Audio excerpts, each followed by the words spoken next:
దేశంలోని సన్నకారు రైతులను ప్రోత్సహించేందుకు కేంద్ర ప్రభుత్వం కొత్త పథకాలను ప్రవేశపెడుతూ వస్తోంది. ఇందులో భాగంగానే రిజర్వ్ బ్యాంక్ ఆఫ్ ఇండియా కూడా చిన్న సన్నకారు రైతులకు గుడ్ న్యూస్ తెలిపింది. తనఖారహిత వ్యవసాయ రుణాల పేరుతో అన్నదాతలకు ఆర్థిక సహాయాన్ని అందజేస్తుంది.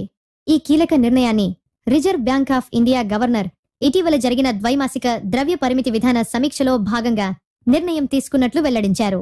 ఈ స్కీమ్లో భాగంగా రైతులు ఎలాంటి అసూరెన్స్ లేకుండానే దాదాపు 1,60,000 రూపాయలకు పైగా రుణం తీసుకునే ప్రత్యేకమైన సౌలభ్యాన్ని అందిస్తోంది. అయితే గతంలో కేవలం 1,00,000కు మాత్రమే ఉన్న పరిమితిని ఇప్పుడు రిజర్వ్ బ్యాంక్ ఆఫ్ ఇండియా 2 లక్షలకు పెంచినట్లు ప్రకటించింది. పంట పెట్టుబడికి ఖర్చులు పెరగడంతో, అలాగే ఒక పక్క ద్రవ్యోల్బణం పెరగడం కారణంగా ఇతర ఖర్చులు కూడా విపరీతంగా పెరుగుతూ వస్తుండడంతో ఆర్బీఐ గవర్నర్ రుణ పరిమితిని 2 లక్షలకు చేసినట్లు తెలుస్తోంది. దీనికి సంబంధించిన పూర్తి వివరాలను కేంద్ర ప్రభుత్వం త్వరలోనే సర్క్యులర్ రూపంలో జారీ చేసే అవకాశాలు కూడా ఉన్నాయి.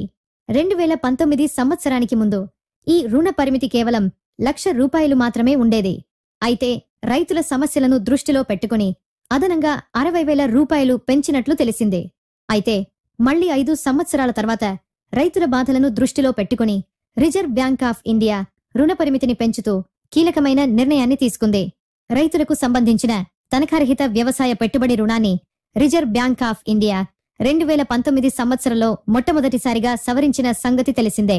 వ్యవసాయంలో వస్తున్న మార్పులు, పెరుగుతున్న ఖర్చులను దృష్టిలో పెట్టుకుని కొలాటరల్ ఫ్రీ అగ్రికల్చరల్ లోన్స్ ను ఏకంగా 2 లక్షల రూపాయలు చేస్తామని రిజర్వ్ బ్యాంక్ ఆఫ్ ఇండియా రైతులకు ఎప్పుడూ అవసరమైన పెట్టుబడులు అందించేందుకు ముందుంటుందని, ఈ రుణ సదుపాయాన్ని కూడా ప్రతి చిన్న సన్నకారు రైతు కూడా సద్వినియోగం చేసుకోవాలని reserve bank of India governor తెలిపారు.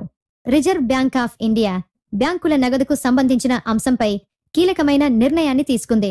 గతంలో క్యాష్ రిజర్వ్ రేషన్ పేరుతో నగదు నిల్వల నిష్పత్తిని కోత పెట్టిన సంగతి తెలిసిందే.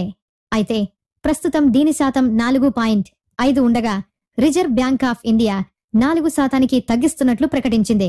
దీనివల్ల బ్యాంకులు ఎవరికైనా సులభంగా రుణాలు ఇచ్చేందుకు ఎంతో వీలుంటుందని తెలుస్తోంది.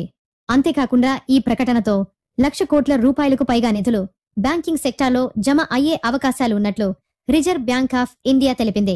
దీనివల్ల బ్యాంకుల వద్ద నిధులు ఎక్కువ మోతాదులో నిల్వగా ఉండే అవకాశాలు కూడా ఉన్నాయని ఆర్బీఐ పేర్కొంది.